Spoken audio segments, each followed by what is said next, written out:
I am predisposed to be very academic about this work. I do believe it is an art form.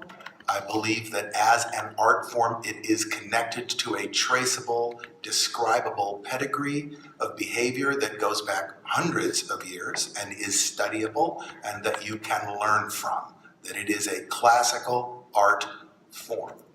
I also believe that if you're going to call yourself a professional, sorry, but if you're going to call yourself a professional, your opinion does not make you a professional. No. What makes you a professional is your library, like a lawyer, like a doctor. When you make a decision by reference to other decisions that have been made by other professionals across time and history, solving the same problems we all solve, which are narrative problems of storytelling in space and design. And many of those problems have been addressed before in the design of cathedrals, in the design of masks from the 17th century, in the design of opera, in the design of religious institutions. So on the one hand, I am very interested in the long arc of history, that leads up to the present moment of design that we do today. So I study a lot of just classical design of place back to the Romans. Study, not just, oh, what a nice book, study.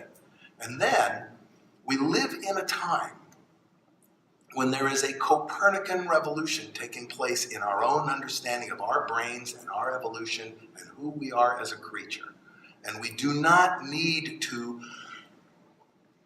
dwell in mystery about what makes color work and why people like things that are round and what kind of space people might enjoy, because there are people doing work on this. There are people hooking people up to electrodes and walking them up and down the street and measuring their skin tension, surface reaction, and anxiety based on architectural form.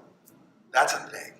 You can read it, you can study it, and you can walk out of there and you can know, not guess, not feel, not have an opinion.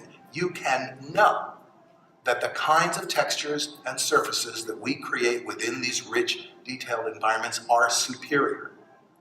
They are, because science says they are, not you say they are.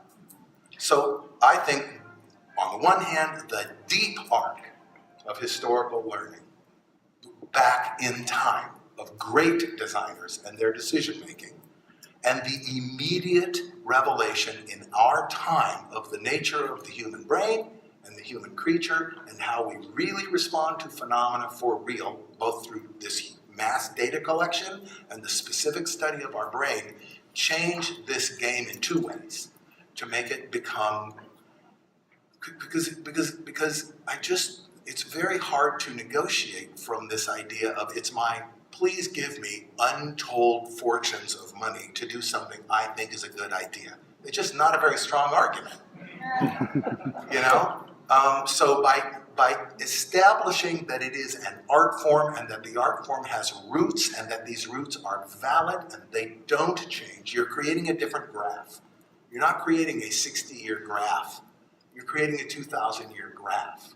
That changes the nature of discussions and arguments and negotiation. That graph looks really different when you talk about oh, look, there's a new invention of a thing, a little glasses thing you put on. It looks like this big instead of this big, because it's way out here at the edge of this graph. And that's the graph you want to work with, because that's the stuff that has real legs. So I ask people to read a lot. I expect people to read a lot. I expect people to understand if something works, it doesn't work by magic. It works for reasons. Things work for reasons, and those reasons are knowable. And if you know those reasons, you can make things work.